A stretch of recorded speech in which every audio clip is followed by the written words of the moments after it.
নমস্কাৰ এই মুহূৰ্তত আহি পৰিছে ৰাতিপুৱাৰ কেইবাটাও বিগ ব্ৰেকিং নিউজ। আজি হৈছে 4 ডিচেম্বৰ 2 তাৰিখে লাখ লাখ মহিলাৰ একাউণ্টত পুনৰ সোমাব 2000 কোটি টকা। এতিয়াই চেক কৰক আপোনাৰ বেংক একাউণ্ট। যদি একাউণ্টৰ কিবা সমস্যা আছে অতি শীঘ্ৰে সমাধান কৰক, অন্যথা একাউণ্টত টকা নাপাব। অৰুণোদয়ৰ 25জন হিতাধিকাৰীৰ বাবে ভাল খবৰ। ৰেচন কাৰ্ড থাকিলে জনতাই লাভ কৰিব 2000 টকাৰ সাহায্য। আপোনাৰ ঘৰত ৰেচন কাৰ্ড আছে নেকি? ৰেচন কাৰ্ড নাথাকিলে নতুনকৈ কৰিব পাৰিব আবেদন। ৰাজ্যৰ প্ৰতিগৰাকী জিঅ'ৰিং কৰা চৰকাৰী গড়ৰ হিতাধিকাৰীৰ বাবে ভাল খবৰ। যদি আপুনি চৰকাৰী গড় জিঅ'ৰিং কৰিছে, চৰকাৰী গড়ৰ প্ৰথম কিস্তি টকা লাভ কৰিব একাউণ্টত। লগতে আত্মীয়গোটৰ 25জন মহিলা 10,000 টকা পালেনে একাউণ্টত। কেইবাটাও ৰাজনৈতিক খবৰৰ লগতে অৰাজনৈতিক খবৰ যুগুত কৰা হৈছে আজিৰ দিনটোত। গোটেই অসম তথা ভাৰতৰ বিভিন্ন প্ৰান্তৰ পৰা যুগুত হৈছে কেইবাটাও ডাঙৰ খবৰ। এনেবোৰ খবৰ নিতৌ পাই থাকিবলৈ চেনেলটো ছাবস্ক্ৰাইব কৰি ভিডিঅ'ৰ এটা লাইক কৰিবলৈ নাপাহৰিব। আজিৰ আমাৰ প্ৰথম গুৰুত্বপূৰ্ণ খবৰ হৈছে অসমবাসীৰ বাবে এটা ডাঙৰ খবৰ। 10 তাৰিখে লাখ লাখ লোকৰ একাউণ্টত সোমাব চৰকাৰী ধন। কোনে কোনে লাভ কৰিব এই ধনৰাশি? অৰুণোদয় আঁচনিৰ লাখ লাখ হিতাধিকাৰীৰ একাউণ্টত জমা হ'ব 1250 টকা। বৃদ্ধ পেঞ্চন আঁচনিৰ ধন সোমাব আপোনাৰ বেংক একাউণ্টত। বিধৱা পেঞ্চন আঁচনিৰ ধন জমা হ'ব আপোনাৰ একাউণ্টত। প্ৰতি মাহৰ 10 তাৰিখে হিতাধিকাৰীৰ একাউণ্টত ধন সোমোৱাটো নিশ্চিত কৰিছে চৰকাৰে। যদি আপোনাৰ বেংক একাউণ্টৰ KYC আপডেট কৰা নাই, শীঘ্ৰে KYC আপডেট কৰক। আধাৰ কাৰ্ডৰ সৈতে লিংক কৰক বেংক একাউণ্ট। যদি এতিয়ালৈকে আধাৰ কাৰ্ডৰ লগত বেংক একাউণ্ট লিংক নাই, অতি শীঘ্ৰে বেংকত গৈ এটা KYC ফৰ্ম জমা দিয়ক। বেংকত KYC কৰিলে আপোনাৰ একো কৰিব নালাগে। পান আধাৰ দুয়োটাৰ নম্বৰৰ সৈতে লিংক কৰিব লাগিব বেংক একাউণ্ট। বেংক একাউণ্টত পান আধাৰ লিংক হোৱাৰ পিছত আপোনালৈ আহিব OTP।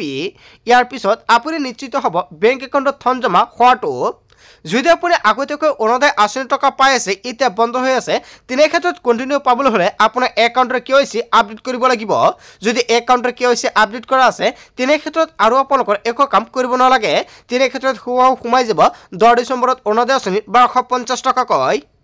তাৰপিছত অসমবাসী ৰাজ্যিক জনসমৰ পৰৱৰ্তী খবৰ গুৰুত্বপূৰ্ণ খবৰ, লগতে ডাঙৰ খবৰ। ৰেচন কাৰ্ডৰ গৰাকীৰ বাবে আহি গ'ল ডাঙৰ খবৰ। ৰেচন কাৰ্ডত আপোনাৰ পৰিয়ালৰ কোনো সদস্যৰ নাম উঠা নাই নেকি? শীঘ্ৰে নাম অন্তৰ্ভুক্ত কৰিব পাৰিব ৰেচন কাৰ্ডত। ডাটা এণ্ট্ৰি অপাৰেটৰৰ বাবে বাদ পৰিছিল বহু লোকৰ নাম নুঠা সদস্যৰ অন্তৰ্ভুক্তিৰ বাবে চলিছে বিশেষ অভিযান। ইয়াৰ বাবে দাখিল কৰিব লাগিব নতুন প্ৰপত্ৰ। পঞ্চায়তৰ জৰিয়তে দাখিল কৰিব লাগিব এই প্ৰপত্ৰ। যিসকল লোকৰ নাম এতিয়াও অন্তৰ্ভুক্ত হোৱা নাই, তেওঁলোকৰ তালিকা প্ৰস্তুত কৰিছে চৰকাৰে। মন্ত্ৰী ৰঞ্জিত কুমাৰ দাসে কৰিছে ডাঙৰ ঘোষণা। যিহেতু আপোনাৰ ৰেচন কাৰ্ড আছে, সেয়েহে অতি শীঘ্ৰে আপুনি 10 ডিচেম্বৰৰ পূৰ্বে ৰেচনৰ চাউলৰ লগতে লাভ কৰিব 3টা নতুন সামগ্ৰী, দালি, চেনি আৰু নিমখ লাভ কৰিব। যদি আপুনি এতিয়ালৈকে ৰেচন সংগ্ৰহ কৰা নাই, অতি শীঘ্ৰে সংগ্ৰহ কৰক। অন্যথা 10 তাৰিখৰ পিছত গ'লে আপুনি কিন্তু এইকেইটা সুবিধা নাপাব। আৰু আজিৰ ভিডিঅ'টো সকলোৱে বেছি বেছিকৈ শ্বেয়াৰ কৰি দিব। যদি আপোনাৰ ৰেচন কাৰ্ডৰ পৰা এজন বা দুজন সদস্যৰ নাম অন্তৰ্ভুক্ত হোৱা নাই ৰেচন কাৰ্ডত, তেনে ক্ষেত্ৰত পঞ্চায়তৰ সৈতে যোগাযোগ কৰক। প্ৰথমতে আপুনি ৰেচনৰ দোকানৰ সৈতে যোগাযোগ কৰক, তাৰপিছত আপুনি পঞ্চায়তত যাব। নিশ্চয় আপুনি সম্পূৰ্ণকৈ আপোনাৰ নামটো অন্তৰ্ভুক্ত কৰি লৈ ল'ব পাৰিব ৰেচন কাৰ্ডত। তাৰপিছত অসমবাসী ৰাজ্যিক জনসমৰ পৰৱৰ্তী খবৰ গুৰুত্বপূৰ্ণ খবৰ, লগতে ডাঙৰ খবৰ। ৰকিবুল হুছেইনৰ বিৰুদ্ধে গজৰি উঠিল 2 কোটিৰ উচ্চেজিত জনতাই। বিধায়ক ৰছিদ আলমৰ বিৰুদ্ধে গো বেক থবনি। কেৱল এয়াই নহয়, গো বেক থনিৰে উত্তাল কৰিছে প্ৰতিবাদ। বনমন্ত্ৰী হিচাপে থাকিও ৰকিবুল হুছেইনৰ সমাধান নকৰিলে সংখ্যালঘুৰ সমস্যা, সংখ্যালঘুক প্ৰদান নকৰিলে মাটিৰ পট্টা। এই মাহৰ পিছতো উচ্ছেদিতৰ খবৰ নল'লে কংগ্ৰেছে। ৰাজ্য চৰকাৰৰ উচ্ছেদ অভিযানত গড় হেৰুওৱা সকলো লোক ওলাই আহিল। উচ্ছেদিত লোকৰ তীব্ৰ প্ৰতিবাদ কংগ্ৰেছৰ নেতাৰ বিৰুদ্ধে। তাৰপিছত অসমবাসী ৰাজ্যিক জনসমৰ পৰৱৰ্তী খবৰ গুৰুত্বপূৰ্ণ খবৰ, লগতে ডাঙৰ খবৰ। BTCৰ অৰুণোদয়ক লৈ ডাঙৰ ঘোষণা কৰিছে হাগ্ৰামা মহিলাৰীয়ে। বহু লোকৰ নাম কৰ্তন হৈছে অৰুণোদয় আঁচনিৰ পৰা। দুৰ্নীতিৰে বহু লোকৰ নাম অন্তৰ্ভুক্ত কৰিছিল অৰুণোদয়ত। পূৰ্বতপৰৰ দিনত বহু যোগ্য হিতাধিকাৰী বাদ পৰি যোৱাৰ অভিযোগ উত্থাপিত হৈছে। পাবলগীয়া মহিলাই পোৱা নাছিল অৰুণোদয় আঁচনি। এইসকলৰ নাম এতিয়া ভেৰিফিকেশ্যন হৈ আছে। সকলো দৰিদ্ৰ যোগ্য মহিলাই লাভ কৰিব অৰুণোদয় আঁচনি। অৰুণোদয় নোপোৱাকৈ কোনো মহিলা নাথাকিব। অৰুণোদয়ত নাম অন্তৰ্ভুক্তিৰ বাবে সাজু কৰক নথিপত্ৰ। তাৰপিছত অসমবাসী ৰাজ্যিক জনসমৰ পৰৱৰ্তী খবৰ গুৰুত্বপূৰ্ণ খবৰ, লগতে ডাঙৰ খবৰ। কংগ্ৰেছত মুখ্যমন্ত্ৰীৰ চোৰাংচোৱা, গৌৰৱ গগৈৰ গাড়ীতো চোৰাংচোৱা, ৰাহুল গান্ধীৰ ঘৰতো চোৰাংচোৱা। কংগ্ৰেছৰ বৈঠকৰ সকলো খবৰ মুখ্যমন্ত্ৰীৰ হাতত। তাৰপিছত অসমবাসী ৰাজ্যিক জনসমৰ পৰৱৰ্তী খবৰ গুৰুত্বপূৰ্ণ খবৰ, লগতে ডাঙৰ খবৰ। বিহাৰ নিৰ্বাচনৰ পিছতে অসমক লৈ RSSৰ তৎপৰতা। BTC নিৰ্বাচনৰ সফলতাত অসন্তুষ্টি সংঘৰ। সেইবাবে বাষ্পীভৱনত বিশ্বাসত ল'ব পৰা নাই RSSে অসমৰ নিৰ্বাচনক সহজভাৱে ল'ব বিচৰা নাই নাগপুৰে অসমৰ বাবে বিশেষ ষ্ট্ৰেটেজি লৈছে ৰাষ্ট্ৰীয় স্বয়ংসেৱক সংঘই তাৰ পিছত অসমবাসী ৰাজুক জনাইছে আমাৰ পৰৱৰ্তী খুবেই গুৰুত্বপূৰ্ণ খবৰ লগতে ডাঙৰ খবৰ 108 মৃত্যুপুঞ্জ কৰ্মচাৰী কিয় অৱহেলিত কৰিছে ৰাজ্য চৰকাৰে কাহি পাতি বজাই মহানগৰী চচলত 108 মৃত্যুঞ্জয় কৰ্মচাৰীৰ প্ৰতিবাদ চৰকাৰৰ বিৰুদ্ধে ধাৰাবাহিকভাৱে প্ৰতিবাদ উত্তাল চচল ধৰ্ণাস্থলী দীৰ্ঘদিনীয়া দাবী পূৰণ নকৰিলে ব্যাপক প্ৰতিবাদী কাৰ্যসূচী হাতত লোৱাৰ হুংকাৰ প্ৰদান কৰিছে চৰকাৰ বিৰোধী ধ্বনিৰে চচল ধৰ্ণাস্থলীত উত্তপ্ত পৰিস্থিতি আজি অৰ্থলংঘ হৈ প্ৰতিবাদ সাব্যস্ত কৰিব 108 মৃত্যুঞ্জয় কৰ্মচাৰীসকলে চৰকাৰে গুৰুত্ব নিদিলে সমস্যা মুণ্ডন কাৰ্যসূচী হাতত ল'ব প্ৰতিবাদীয়ে শুকুৰবাৰে 108 মৃত্যুঞ্জয় কৰ্মচাৰী দিছপুৰ চলো অভিযান আৰু 108 মৃত্যুঞ্জয় কৰ্মচাৰী কিয় অৱহেলিত কৰিছে ৰাজ্য চৰকাৰে ইয়াক লৈ ভয়ংকৰভাৱে প্ৰতিবাদ সাব্যস্ত কৰিছে তাৰ পিছত অসমবাসী ৰাজুক জনাইছে আমাৰ পৰৱৰ্তী খুবেই গুৰুত্বপূৰ্ণ খবৰ লগতে ডাঙৰ খবৰ জনজাতিকৰণৰ বিৰোধিতাৰে ৰাজ্যত অব্যাহত আছে প্ৰতিবাদ 6 জনগোষ্ঠীৰ জনজাতিকৰণৰ বিৰোধিতাৰে মধ্য অসমত প্ৰতিবাদ জনজাতীয় ছাত্ৰ সন্থাৰ মধ্য অসমৰ ৰাজপথত হাজাৰ হাজাৰ লোকৰ জোৰ লৈ প্ৰতিবাদ 6 জনগোষ্ঠীৰ জনজাতিকৰণ আমি কোনো পথেই মানি নলওঁ কোনো পথে আমাৰ অধিকাৰ আমি খৰ্ব হ'বলৈ নিদিওঁ জনজাতীয় লোকৰ দাবী নামানিলে অসমত ভয়ংকৰ সৃষ্টি কৰাৰ হুংকাৰ প্ৰদান কৰিছে জনজাতিকৰণৰ বিৰোধিতাৰে ৰাজ্যত অব্যাহত আছে প্ৰতিবাদ তাৰ পিছত অসমবাসী ৰাজুক জনাইছে আমাৰ পৰৱৰ্তী খুবেই গুৰুত্বপূৰ্ণ খবৰ লগতে ডাঙৰ খবৰ প্ৰতিবাদ ভাগ লোৱাৰ বাবে NHMৰ কৰ্মচাৰী দৰমহা কৰ্তন ন্যায়প্ৰাপ্তি বিচৰা ভুল হল নেকি কৰ্মচাৰীসকলৰ ভয় বাবুকুৰে মানুহক দমন কৰা নীতি এৰক বিজেপি চৰকাৰখনে NHM কৰ্মচাৰীৰ প্ৰতিবাদ ৰাজ্য চৰকাৰৰ হিতাৰী নিৰ্দেশ কিয়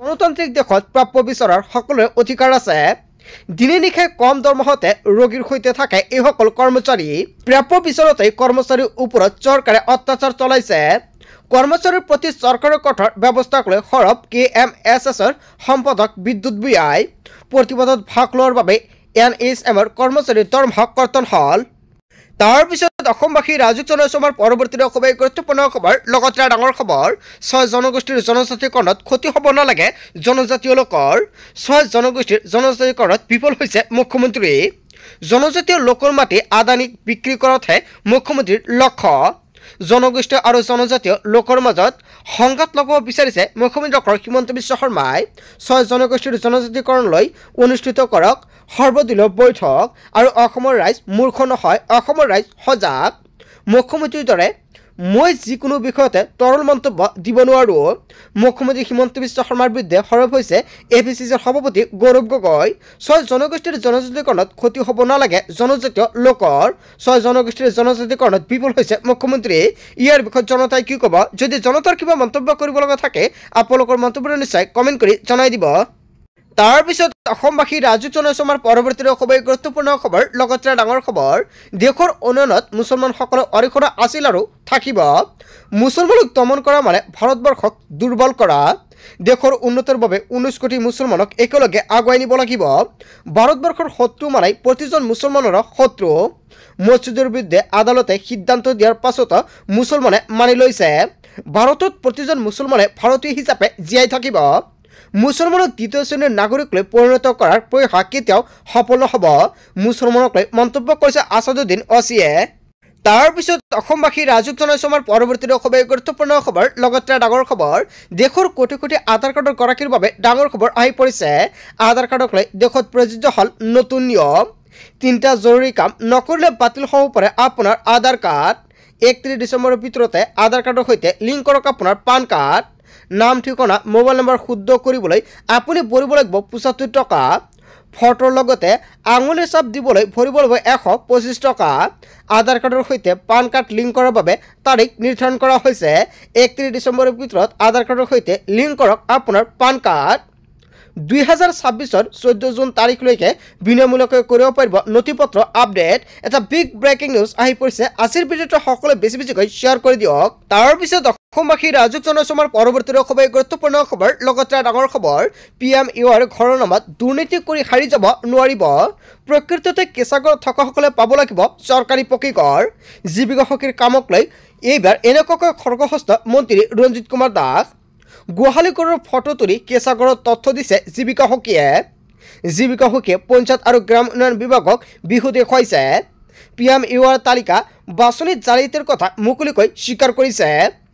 জীৱিকা সখীয়ে বনোৱা হিতাধিকাৰীৰ তালিকা আহোৱা বুলি মন্তব্য কৰিছে বা আহোৱাযুক্ত বুলি মন্তব্য কৰিছে গাঁও পঞ্চায়তৰ সভাপতি সচিবক থমক মন্ত্ৰী ৰঞ্জিত কুমাৰ দাসৰ। শুদ্ধ তথ্য নিদিয়া পঞ্চায়তৰ সভাপতি যাব লাগিব জেললৈ। PMUৰ ঘৰৰ নামত দুৰ্নীতি কৰি হাৰি যাব নোৱাৰিব। আপুনি আপোনাৰ চৰকাৰী ঘৰ জিৰ' টেকিং কৰিছে নেকি? তেনে ক্ষেত্ৰত আপোনাৰ বাবে আহিব পাৰে এটা বেয়া খবৰ। যদি আপোনাৰ ঘৰত পকী ঘৰ আছে তেনে ক্ষেত্ৰত আপুনি চৰকাৰী ঘৰ নাপাব। ইয়াক লৈ মন্ত্ৰী ৰঞ্জিত কুমাৰ দাসে কেইবাটাও বৃহৎ মন্তব্য কৰিছে। তাৰ পিছত অসমবাসী ৰাজুক জনসমাৰ পৰৱৰ্তী খুবেই গুৰুত্বপূৰ্ণ খবৰ। লগতে ডাঙৰ খবৰ, বিজেপিৰ বিৰুদ্ধে আকৌ উত্থাপিত হৈছে ভোট চুৰিৰ অভিযোগ। ভোট চুৰিক লৈ এইবাৰ উত্তাল লোকসভা। কংগ্ৰেছৰ প্ৰতিবাদত উত্তাল সদন। ভোটাৰ তালিকা পুনৰীক্ষণ আৰু SIR বন্ধৰ দাবী বিৰোধীৰ। ৰাহুল গান্ধী, সোনিয়া গান্ধীকে ধৰি জ্যেষ্ঠ কংগ্ৰেছ নেতাৰ প্ৰতিবাদ। লোকসভাত কংগ্ৰেছৰ প্ৰতিবাদত অংশগ্ৰহণ গৌৰৱ গগৈৰ। বিজেপিৰ বিৰুদ্ধে আকৌ উত্থাপিত হৈছে ভোট চুৰিৰ ভয়ংকৰ অভিযোগ। তাৰ পিছত অসমবাসী ৰাজুক জনসমাৰ পৰৱৰ্তী খুবেই গুৰুত্বপূৰ্ণ খবৰ। লগতে ডাঙৰ খবৰ, 5 ডিচেম্বৰত প্ৰকাশ পাব 5000 নতুন চাকৰিৰ বিজ্ঞাপন। অসমত চৰকাৰী চাকৰি নিযুক্তি প্ৰক্ৰিয়া চলি থাকিব। এই পৰ্যন্ত 1,35,000 যোগ্য প্ৰাৰ্থীক নিযুক্তি দিয়া হৈছে। অহা বছৰ চৰকাৰ আহিলে 2 লাখ পাৰ হৈ যাব। চাকৰিৰ বাবে প্ৰস্তুতি কৰিবলৈ প্ৰত্যাশীক আহ্বান মুখ্যমন্ত্ৰী ডক্টৰ হিমন্ত বিশ্ব শৰ্মাৰ। 5000 বিজ্ঞাপনৰ ভিতৰত থাকিব অসম আৰক্ষীৰ পদ। সৰু সজাত নিযুক্তি পত্ৰ বিতৰণ কৰি অনুষ্ঠানত মুখ্যমন্ত্ৰী ডক্টৰ হিমন্ত বিশ্ব শৰ্মাই বৃহৎ ঘোষণা কৰিলে। তাৰ পিছত অসমবাসী ৰাজুক জনসমাৰ পৰৱৰ্তী খুবেই গুৰুত্বপূৰ্ণ খবৰ। লগতে ডাঙৰ খবৰ, ঘোষণা হ'ল দিল্লী পৌৰ নিগমৰ উপ নিৰ্বাচনৰ ফলাফল। 12খন আসনৰ বাবে অনুষ্ঠিত হৈছিল উপ নিৰ্বাচন। পাছে পূৰ্বৰ নিৰ্বাচনৰ দৰে ফলাফল নহ'ল বিজেপিৰ। 12খন আসনৰ পৰা মাত্ৰ 7খন আসনত জয়লাভ কৰে বিজেপিয়ে। পূৰ্বে 7খনৰ পৰিৱৰ্তে 9খন আসনত জয়লাভ কৰিছিল বিজেপিয়ে। 2025 নিৰ্বাচনত মুঠ 12খন আসনৰ 7খন আসন লাভ কৰে বিজেপিয়ে। আৰু অন্যহাতে আম আদমি পাৰ্টীয়ে লাভ কৰে 3খন আসন। সমান্তৰালভাৱে কংগ্ৰেছ আৰু AIFBয়ে লাভ কৰে এখনকৈ আসন। দিল্লীত চৰকাৰ থকাৰ পাছতো পূৰ্বতকৈ আসন হেৰা পায় বিজেপিৰ। আসন হেৰা পোৱাৰ বিষয়তে চিন্তিত হৈ পৰিছে বা চিন্তা কৰিছে এতিয়া শাসনাধিষ্ঠ বিজেপিক। ঘোষণা হ'ল দিল্লী পৌৰ নিগমৰ নিৰ্বাচন। তাৰ পিছত অসমবাসী ৰাজুক জনসমাৰ পৰৱৰ্তী খুবেই গুৰুত্বপূৰ্ণ খবৰ। লগতে ডাঙৰ খবৰ, ইমান দিনে চৰকাৰ ক'ত আছিল এতিয়া যে উচ্ছেদ কৰিছে। হিন্দুক বাদ দি মুছলমানক উচ্ছেদ কৰিছে বিজেপি চৰকাৰে। এনেকুৱাকৈ বিজেপি চৰকাৰৰ বিৰুদ্ধে কেইবাটাও গুৰুত্বপূৰ্ণ প্ৰশ্ন উত্থাপিত কৰিছে জনতাই। যদি আমি বাংলাদেশী তেনে ক্ষেত্ৰত ৰেচন কাৰ্ড, আধাৰ কাৰ্ড কিয় দিছে চৰকাৰে? হিমন্ত চৰকাৰে হিন্দু মুছলিম কৰি আমাক বঞ্চিত কৰিছে। ইমানো যদি বেয়া পায় হিমন্ত বিশ্ব শৰ্মা চৰকাৰে গুলি কৰি মাৰি পেলাওক আমাক। উচ্ছেদ স্থলীৰ পৰাই কান্দি কান্দি চৰকাৰৰ বিৰুদ্ধে ক্ষোভ উচ্ছেদিতৰ। ইমানো যদি চৰকাৰ বেয়া পায় তেনে ক্ষেত্ৰত গুলিয়াই মাৰক, এনেকুৱাকৈ উচ্ছেদিতে কান্দি কান্দি ভাঙি পৰিছে। ইমান দিন চৰকাৰ ক'ত আছিল এতিয়া যে উচ্ছেদ কৰি আছে এনেকুৱাকৈ জনতাই মন্তব্য কৰিছে।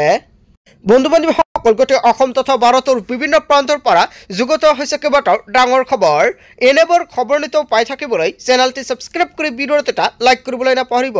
So thank you for watching full video.